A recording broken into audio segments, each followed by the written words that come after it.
안녕하십니까, 요원입니다. 수행을 할 때는 먼저 알아차릴 대상이 있어야 하고, 다음에는 반드시 대상을 겨냥해서 알아차려야 하며, 그런 뒤에 대상을 지속적으로 알아차려야 합니다.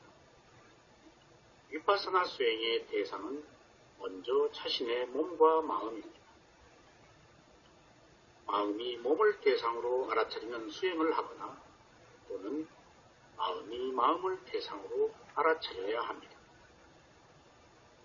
몸과 마음이 아닌 밖에 있는 대상을 알아차릴 때는 6가지 감각기관의 문에서 대상을 알아차리거나 나타나는 모든 대상을 마음자리에서 알아차릴 수가 있습니다. 몸과 마음에서 알아차릴 대상은 여러 가지가 있습니다. 그러나 어느 것도 대상으로 선택하기에 쉽거나 편안한 것이 없어 알아차리기가 어려울 때가 있습니다. 수행을 시작하고 처음에는 대상을 선택하기가 어렵습니다. 이는 아직 수행 경험이 없고 대상을 정확하게 겨냥하지 못한 탓이며 집중력이 생기지 않았기 때문입니다. 위파사나 수행에서는 특별한 대상만을 선택하지 않습니다. 어떤 대상이 되었거나 대상을 아는 마음만 있으면 됩니다. 대상을 알아차릴 때는 가볍고 부드럽게 정확하게 해야 합니다. 알아차린 힘이 없을 때는 힘이 없는 것을 알아차려야 합니다. 이때는 대상을 찾기 어려운 것을 알아차리는 알을 해야 합니다. 특별한 대상을 알려고 하지 말고 현재의 상황을 알아야 합니다. 대상을 잡을 수 없다고 서두르거나 조급해해서는 안 됩니다.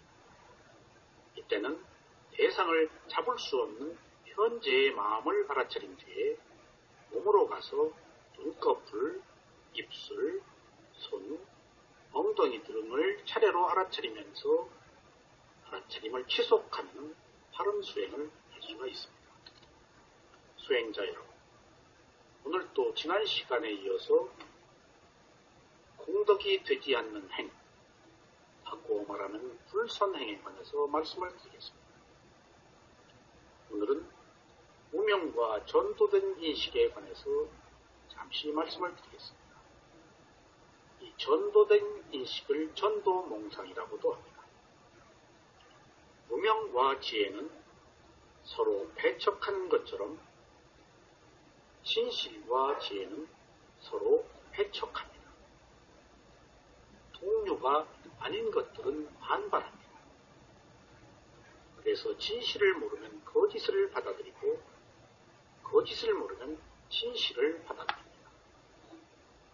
사성지혜를 모르는 사람은 괴로움에 대한 잘못된 생각으로 행복을 가장하거나 자신을 속이고 억누릅니다. 가래가 충족되면 잠깐 즐거움을 줄 뿐이며 감각적 세계에 있는 모든 것은 괴로움입니다.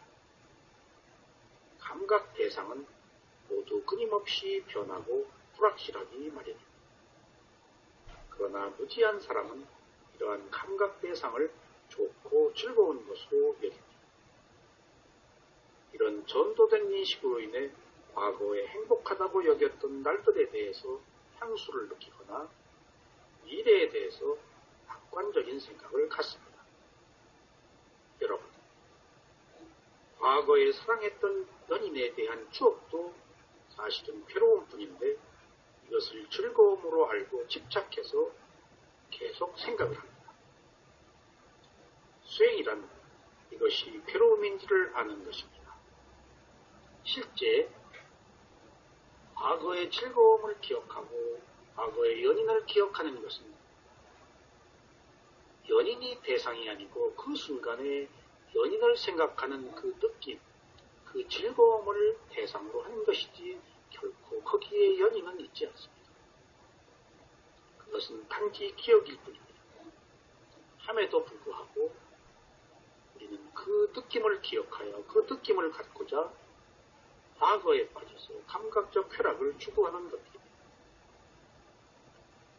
무지한 사람들은 그릇된 인식 때문에 삶에서 좋다고 여겨지는 것을 갈망합니다. 바로 이것이 괴로움의 원인이지만 이것을 깨닫지 못하고 오히려 행복은 이러한 욕망을 충족하는 것에 있다고 생각합니다. 그래서 감각적 쾌락에 대한 욕망에 대해서 어떠한 잘못도 보지를 못합니다. 여기서 말하는 감각적 쾌락이라는 것은 6가지 감각기관이 6가지 감각 대상에 부딪혔을 때 즐거움을 느끼는 것, 즐거움을 집착하는 것, 즐거운 욕망을 갖는 것을 감각적 쾌락이라고 말합니다. 사실 괴로움의 소멸에 대한 진리와 괴로움의 소멸에 이르는 도의 진리는 대부분의 사람들에게는 매우 낯선 것입니다. 지금까지 남에게 배웠거나 지성적으로 받아들인 사람도 이 진리의 참다운 가치를 알지는 못합니다. 그 사람들은 열반에 이른 도에는 참된 관심이 없고 다만 이 도는 고난과 결핍으로 점철되어 있다라고만 생각합니다. 그래서 행복을 스스로 외면합니다. 수행자 여러분, 위파사나 수행을 통하여 정신과 물질의 진정한 성품인 무상과 고무아를 알아차리는 수행자는 지혜로워집니다. 그렇지만 무상과 고무아라는 단어만 암송한다든지 피상적인 알아차림에 머문다면 수행자는 지혜로워지지 않습니다. 통상적인 의미에서는 도덕적 가치 분별이 법칙에 대한 믿음과 결부되어 있으면 지혜롭습니다. 바꾸어 말하면 지은 자가 지은 대로 받는다는 법차성 정견이 있어야 한다는 것을 말합니다. 어떤 사람은 지혜로운 보시행을 하려면 반드시 보시자와 보시를 받는 사람과 보시물의 무상고무아를 알아차리는 것이 결부되어야 한다고 말합니다.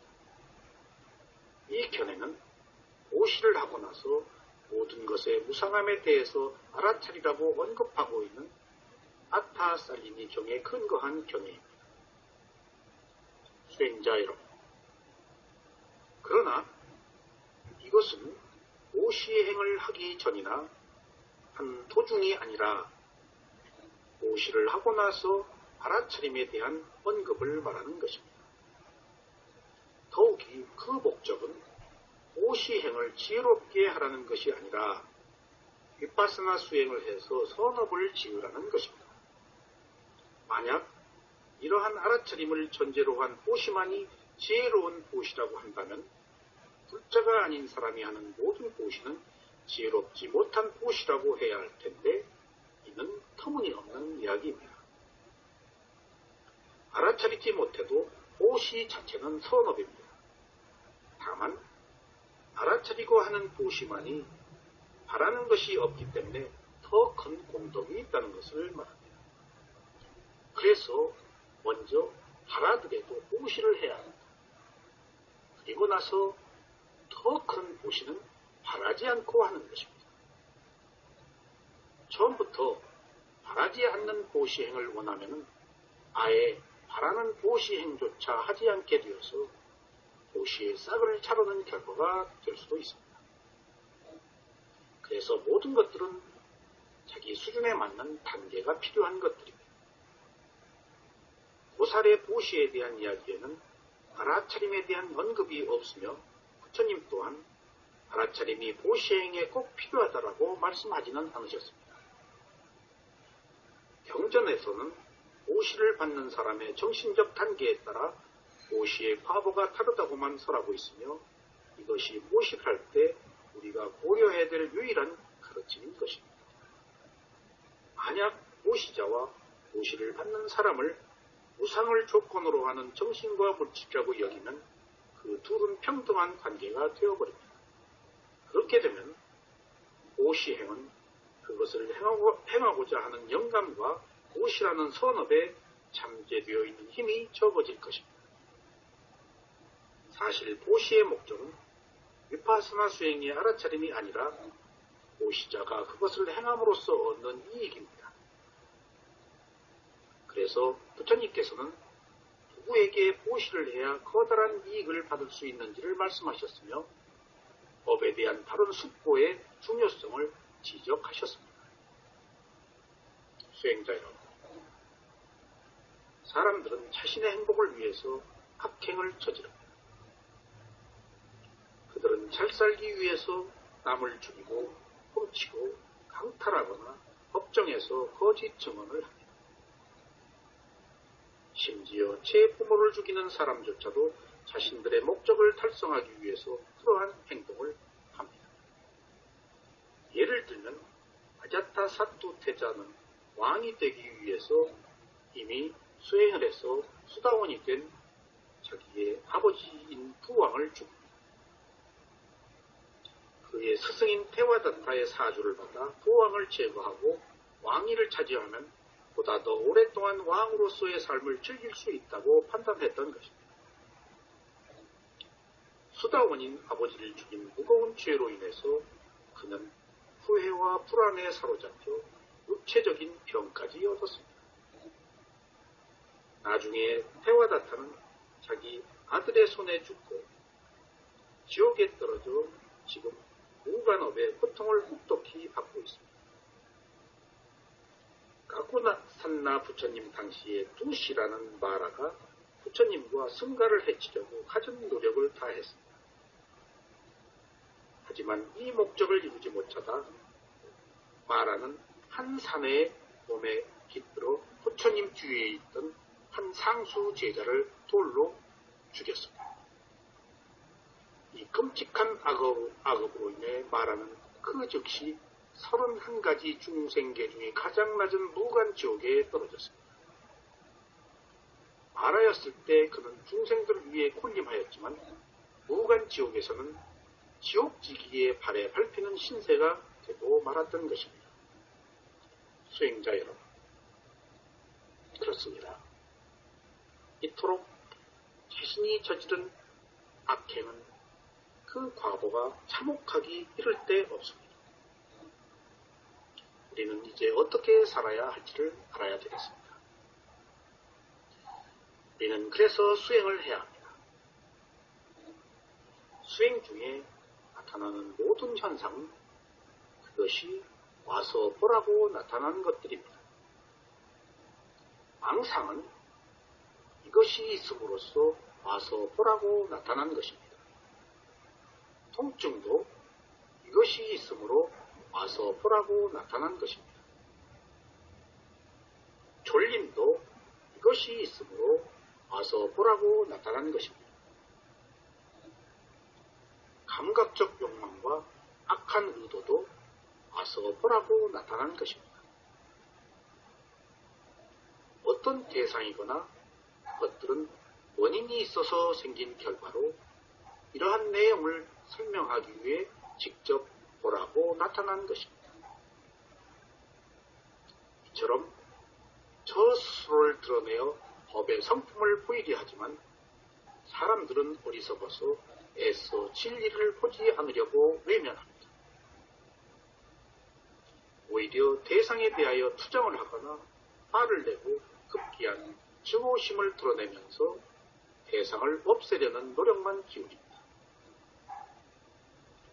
모든 대상은 저 스스로 보여주기 위해서 나타난 법이므로 수행자는 언제나 있는 그대로 몸과 마음에서 나타난 대상을 알아차려야 합니다.